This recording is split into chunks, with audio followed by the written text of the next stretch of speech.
Ignition sequence starts. 6, 5, 4, 3, 2, 1, 0. Liftoff. We have a liftoff.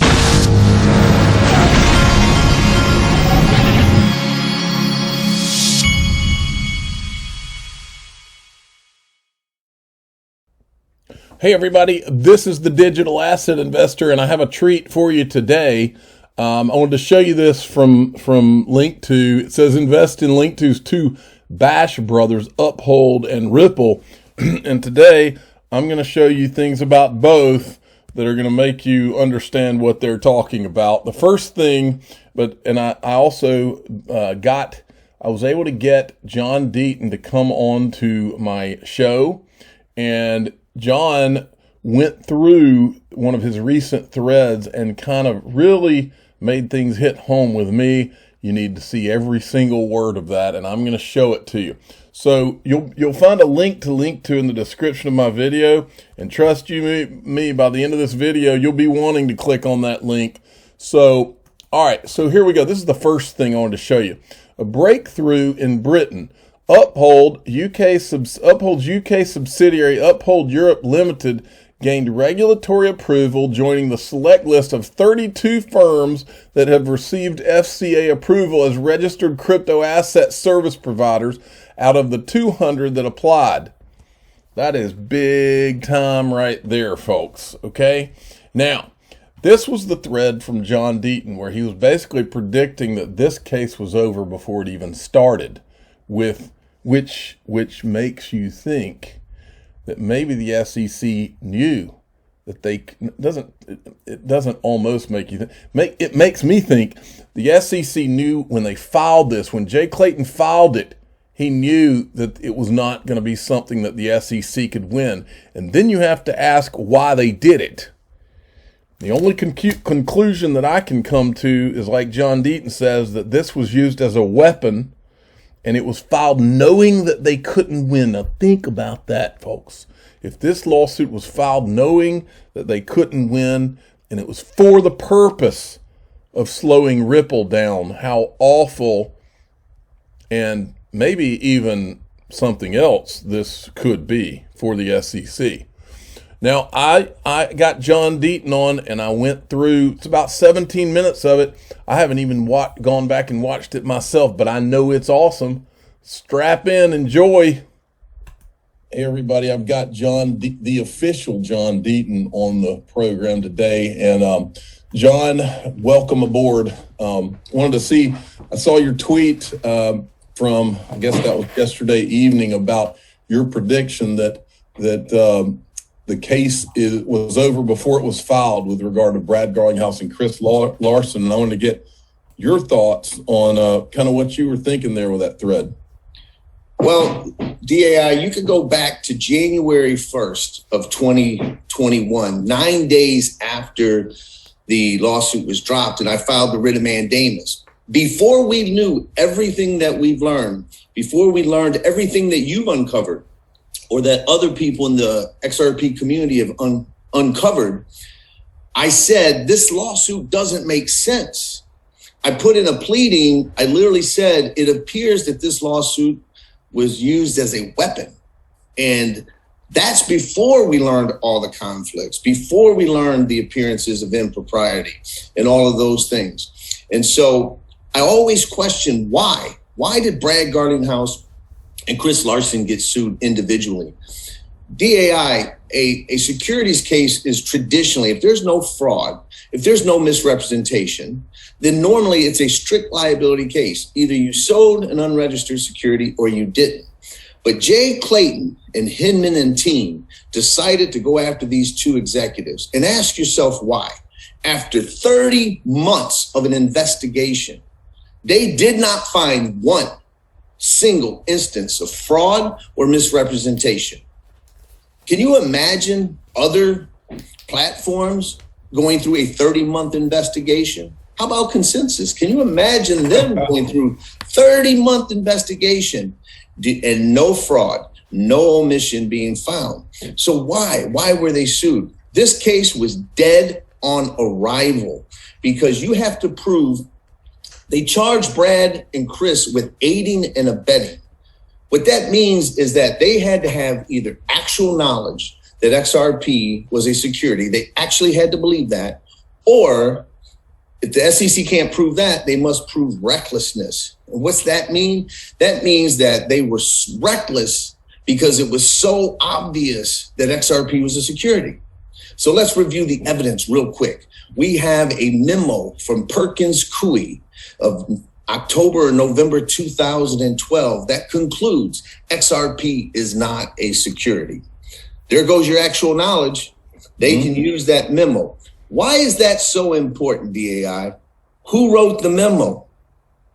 Perkins Coie. Is it reasonable for Chris Larsen to rely on a law firm named Perkins Coie and their opinion that it's not a security? Wait a minute. The SEC relied on Perkins Coie. They helped write the speech. So it is absolutely reliable and responsible and reasonable for Chris Larsen at that time to say, okay, they say it's not a security, it's not a security. So now we go to the recklessness standard. It's got to be so obvious that any person in that situation would know XRP is a security. So what do we have? Well, DAI, SEC enforcement lawyers could own XRP all the way to 2019 without restriction. That is crazy. Imagine that. If it's a security, then the SEC has policies, restrictions. You got to seek permission. Can you own this? Can you trade this? Because it's coming under your purview. No, not with XRP, not with Bitcoin and ETH. Right? They could own those things without restriction. If it was so obvious, that wouldn't be allowed. Let's move on to the next thing.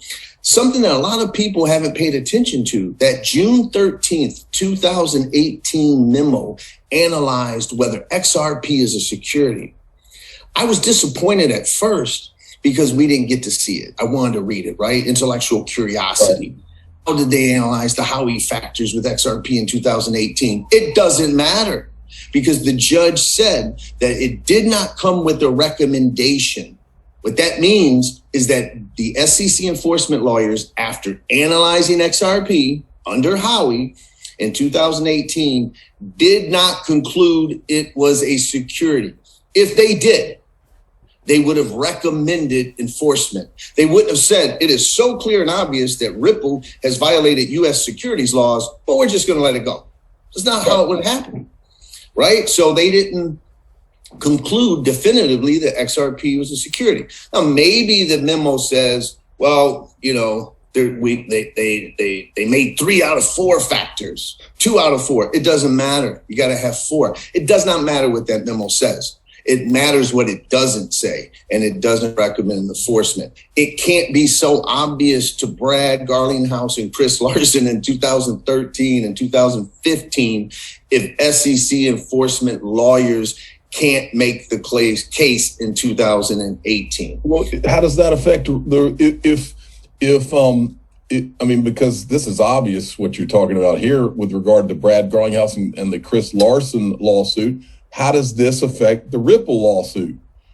Well, it affects the Ripple lawsuit because Ripple is relying on everything that Brad Garlinghouse and Chris Larsen is relying on. So everything that they can, obviously, if you're the CEO, Chris Larsen, and the founder, and it says that XRP is not a security, then that knowledge gets imputed on the company itself, Ripple. Ripple doesn't believe XRP is a security. So right now, my tweet was focusing on the executives because it's so blatantly obvious, you know, what's going on. I mean, look at the Hinman speech, DAI.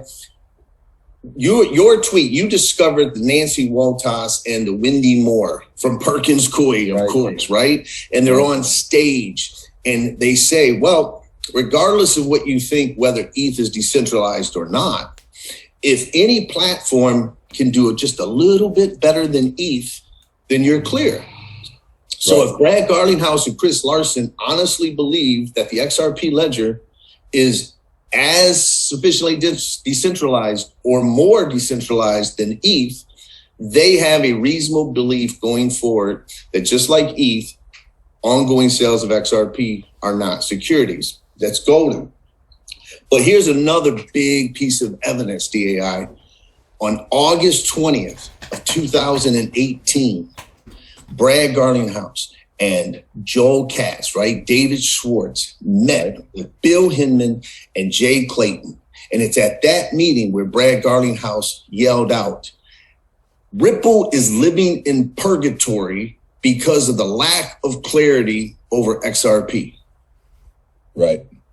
What did they say? Did Jay Clayton and Bill Hinman say, well, I'll give you clarity, XRP is a security, stop selling it? No, they did not respond in that way. If they are leading the SEC, and the SEC is the world's greatest expert in what is or isn't in security, if the chairman and the director of corporation finance don't tell you that it's a security, then it's not a security. The point being is that it wasn't even believable to Chairman Clayton or Hinman that XRP was a security. And if it's not clear to them it's a security, just like their SEC enforcement lawyers in their XRP memo, if it's not clear to them, how could it be clear to these two executives? All right, so that's part one. And then this is part two, gets even better. And then we got more evidence. This is overwhelming evidence. It's overwhelming. We get to, now that was 2018. We get to 2019. Coinbase, the most conservative of exchanges, with their sophisticated securities lawyers, goes to the SEC and they say, we have run XRP through our framework. The framework that Valerie, the SAR at the SEC, complimented Coinbase about publicly. We've run it through our system and XRP is not a security. We're going to list it unless you tell us otherwise. They leave that meeting and they list XRP in February 2019. If it was so clear that XRP was security, Coinbase wouldn't have listed it. Okay? Coinbase wouldn't have listed it. And then we go further. That was January of 2019. Now we get to June of 2019. And what does Ripple do? Ripple actually files a document with the SEC that they're going to purchase 9% of MoneyGram. In the document, in the filing, it talks about XRP. It talks about how XRP is going to be utilized with MoneyGram in cross-border remittances. If it was so clear that XRP was a security, why would you allow that to go forward? They know, the SEC knows that Ripple is going to pay or transfer XRP to MoneyGram. Did the SEC believe that MoneyGram was a hodler of XRP, or are they a money business? And they were then going to sell that XRP on exchanges to you, DAI, and to me. Right. And if it was so clear that XRP was a security, would the SEC allow retail investors to get this unregistered security? Of course not. And then we get even further. Now we're in 2020, the year of the lawsuit. And we got to look at what did market participants think, right? Well, we've got that Baylord Inc. filing in January 1st of 2020, where they say to the SEC, look, we know that there's uncertainty with the digital asset space, but we want you, SEC, to rest assured that Baylord will not sell or trade potentially unregistered securities. We're going to only trade the 3 cryptocurrencies that is generally accepted by the financial world, including the SEC, to be non-securities: Bitcoin, Ethereum, and XRP. That was in January. That was 11 months before the lawsuit.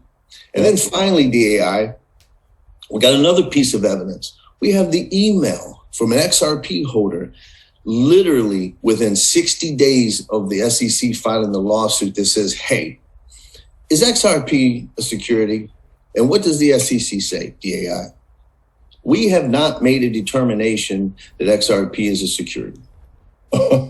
That was less than 2 months before the filing of the lawsuit. So when you take all that evidence and you take it together, there is no way, it is impossible for the SEC to meet its burden to prove that Brad Garlinghouse or Chris Larson had actual knowledge and belief that XRP was a security, or that they were so reckless because it was so obvious to the world that XRP was a security. If it's not obvious to your own SEC enforcement lawyers who are experts in what is or isn't a security, how could it be obvious to these two executives? Well, you know, after hearing you go through all that, the conclusion that I come to, because, you know, we've accused the SEC of a lot of things, but I've never accused any of them of being stupid. And the only conclusion that, I'm no attorney, but the only conclusion anybody with an ounce of common sense can come to here is that this lawsuit, all of these lawsuits, were filed knowing that they couldn't win. And if that's the case, you got to ask what their motivations are. Well, I mean, listen, you saw that recent interview, or at least clips of it, of that Joseph Hall guy, right? That from the SEC that Tony at Thinking Crypto did. Well, even though he was a moron and dismissive of saying, oh, it's a conspiracy theory, even the SEC's own loyal people, said he was perplexed why the SEC brought this lawsuit. Everybody think about that. Why? Why did they bring the lawsuit? You can't prove this. You allowed this asset to be traded for almost 8 years. Okay, you allowed all the things that we went through in this interview with you, DAI, all of those things. Why would you file the lawsuit? Why would you go after the executives in a non-fraud case? If you go back and look at all securities enforcement actions, when you sue the executives is when you believe they've committed fraud. Yes. Why would you file it against them when you know you can't? If you know you can't win, then maybe you're not trying to win. Maybe the filing of the lawsuit itself was the goal. Maybe that was the end. Maybe that was everything, right? File the case against them. Think about this. Joseph Grunfest, who is very, very loyal to the SEC, he believes in it as an institution. He said, in the history of the SEC, there had never been an exodus of so many leaders in the SEC leaving after filing such a significant lawsuit. He called it a mass exodus. Think about it. Clayton left. Hinman left. Mark Berger, the director of enforcement, who helped write this complaint, left. The director of trading and markets left. All of these people left. As they're walking out the door, they slapped the most significant SEC enforcement action in modern history because they didn't have to prove it. So if they don't have to prove it, are they willing to file a ridiculous lawsuit that can't be proven? Sure. Wow. If the lawsuit is the weapon. Well, John, I mean, the thing for me when I hear this is that tells me that this is just a matter of time at this point. If it's a matter of time, that makes me very bullish on Ripple, on my Ripple equity and my XRP. Listen, I've said this before, and this should be known. Even Charlie Gasparino and Ellie basically said in their opus, they said, John Deaton's no fanboy of Ripple. I've always been focused on the XRP holders. And I've never been a defender. I don't have anything against Ripple, of course. But let's talk about that for a second. Just 1 second for people who want to be worried or concerned about the lawsuit and its impact. Can you imagine what I said earlier? Can you imagine being investigated for 2.5 years, going through every sale that was ever made, going through every advertisement that was ever issued? And after 2.5 years of an exhaustive investigation, they don't find one single instance of fraud misrepresentation, or omission. That's got to give people some confidence. I wouldn't go on a limb and predict that this case against the two executives gets dismissed if I wasn't 100% sure. So, I can't say, go out and buy Ripple. That's not my job. But I can tell you, there's a lot of cryptocurrency platforms that would not survive a 30-month investigation. That was a great job by John Deaton. I mean, wow, he really laid it out. It reminded me to show you this. He had tweeted this out yesterday.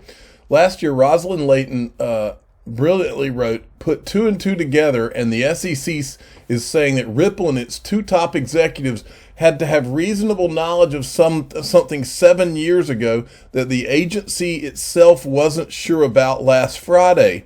Vindication is all, she replied to John putting that out. Vindication is often slow, John Deaton, but I didn't read that psychic powers were a prong of the Howey test. I'm going to put this in the links in the top of the description of this video, the link to John Deaton's website. But if you go to his Twitter feed and give him a follow at John E. Deaton 1, the pinned tweet he's got, if you want to join his class action lawsuit against the SEC, he's over 65,000 people in this XRP holders in the lawsuit. You can find it right there. It's his pinned tweet. And if you want to use his website, and he's got the video library of all the evidence that's been found in this case, he's got all kinds of documentation. This is at crypto-law.us. I'll put the link to that in the top of the description of this video. He's got the Connect to Congress. If you live in the U.S., you can click here and you can send your congressman a note telling them how angry you are about all of this in the SEC lawsuit. If you don't live in the U.S. and you're international, you can click here and let them know as well. I'm the digital asset investor. I'm not an investment advisor. This is for entertainment purposes only. Please subscribe, hit the like button. Tell your friends and family to go to crypto-law.us and check it out. John Deaton has done an excellent job of putting all of this on one website so you can really see what's going on.